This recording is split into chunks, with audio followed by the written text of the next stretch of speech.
that decision to kind of, I guess, emphasize that to the team? I think it's really important in March that you have to rebound. You got to rebound, you got to hit foul shots. And so that's just something we've been talking about. It was a major key in our last game against Texas. Any difference in the emphasis of rebounding during the season compared to the postseason? Any differences with it? No, not really. I just hope our players take it a little more serious. Were the signs that kind of, do you feel like they're a better visual learner? The reminders kind of help them, stick in their mind? We're just trying to make things a little different for postseason. I think it's a new season, and sometimes it can get monotonous. It can get kind of routine, and you're still in the same building. You're still wearing the same practice gear. So just trying to make it a little bit different for them, just because it's such a long year.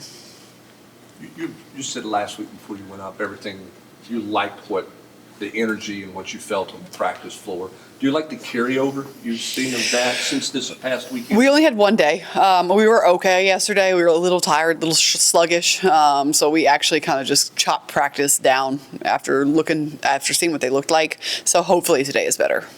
You might have a different perspective because it's your first year, but what's maybe the energy on campus or maybe amongst the coaches with what the athletic programs have been able to do from baseball, football to basketball as well? It's amazing, and I'm happy to be a part of it. I think there's a long time there where you don't want to be the coach that didn't reach the standard of the other coaches just around you on a day-to-day basis. And when you are around success, it breeds success. Texas is the only game that you ended up missing. Does it feel full circle at all to be able to get to coach against them from the sideline? I think it will. I think it'll be nice to be back on the floor and to get that opportunity back.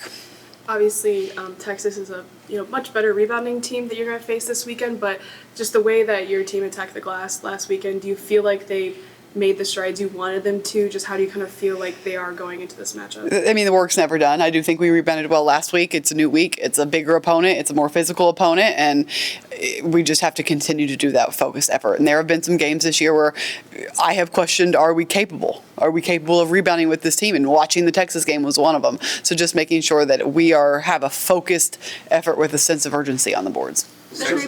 Does Texas look any different now from when y'all? They're playing much better. They're playing much better. And I think we are too. So I do think it'll be a different game, but their half-court defense has improved significantly. At least it looks like that on film. Their full-court pressure has improved significantly since their last loss.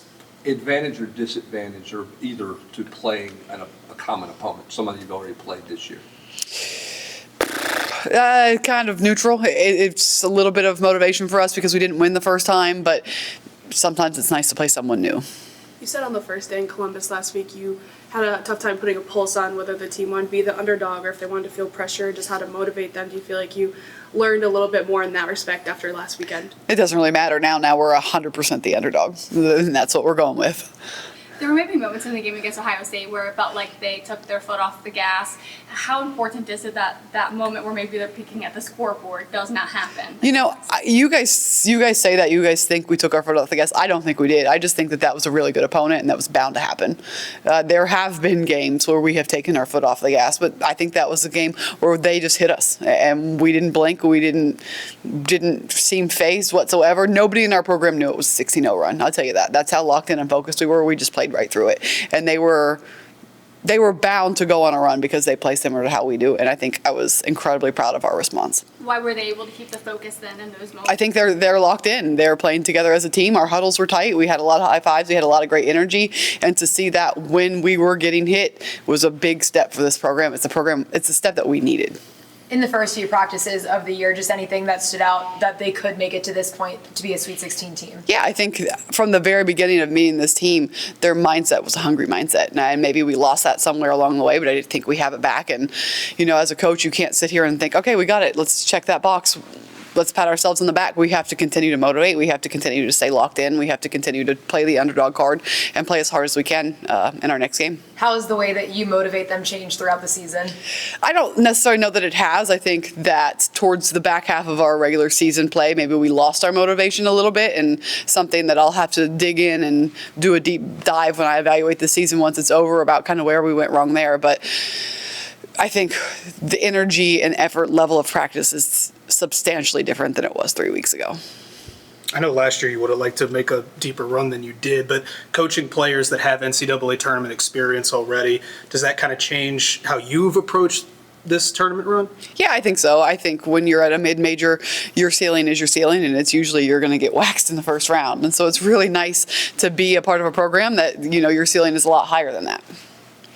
What do you feel like it says about the team that maybe they did lose that competitive edge towards the end of the season, but they got it back and they, decided this isn't how the season is going to end and decided to make a run at this week? I think it's really rare. I think it's really rare this day and age that you have a team that doesn't just check out and say, well, I'm moving on to the next thing. Or if you don't have a coaching staff that moves on and says, I'm moving on to the next class of kids, let's just go ahead and start recruiting. I think it says a lot about the resiliency of this program, coaching from our assistant coaches to our players, that they cared enough about each other to just check back in and fix it, as opposed to say, oh, well, we failed.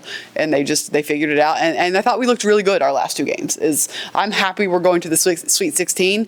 I'm proud of that, but I'm more proud of the way we looked on the floor. I'm incredibly proud of the way we looked on the floor our last two games. And despite what happens in our next game, I hope that those last two games can be something that we remember as a group of how hard we played and how we played together. Obviously, work isn't done, but is that the kind of team you envision them being in March? Is that kind of like the potential you saw in them the way they played last game? Yeah, that's the way they have to be in March. If we want a long March, that's the way they got to be.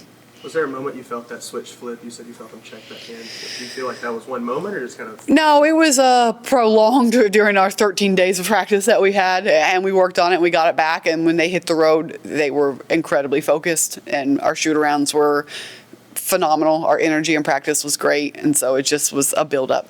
And we were ready to play. And when you sit on 13 days of practice in this program, the way we practice, how hard we practice, how long we practice, they were chomping at the bit to play someone else. What is the biggest thing that you pull from your experience at the Division II level at this point of the year to be able to help you through a deep tournament run? I think the biggest thing is excitement and energy. That's really all that can carry you through. The teams that are excited and the teams that have juice and the teams that are having fun.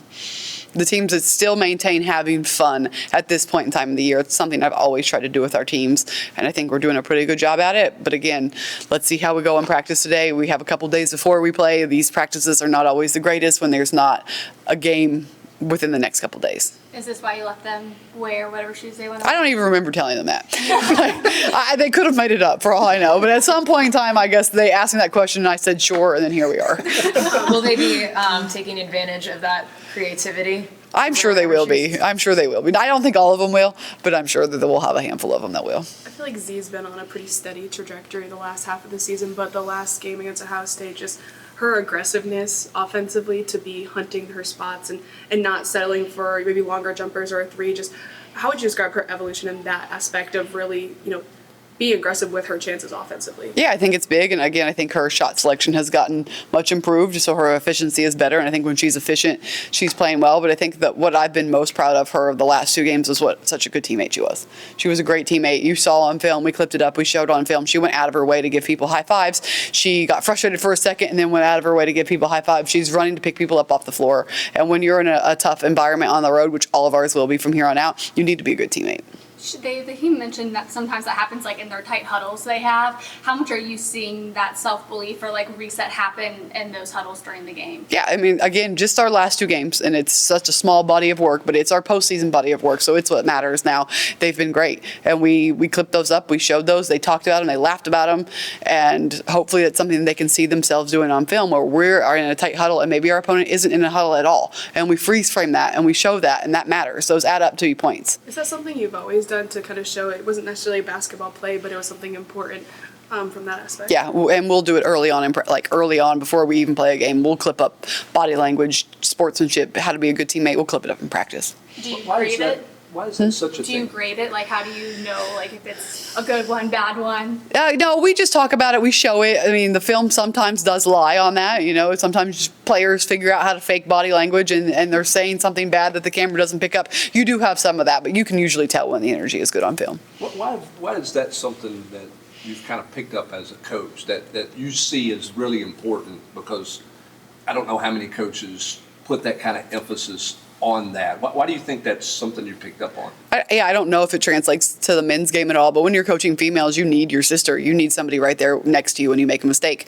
And if you make a mistake, I mean, I've been there as a player. I was never the best player on the floor. So when I made a mistake and my best player or somebody else I was on the floor with looked at me and said, I believe in you, keep doing it, then it's washed away. It's the next play, and somebody else believes in me more than I do. And so I think that that's important. I always say, like, you don't play tennis. You're playing a team sport. Be a good teammate. Is that hard to instill? With some players more than others. Right. Thanks, Cool. Coach. Thank you, guys.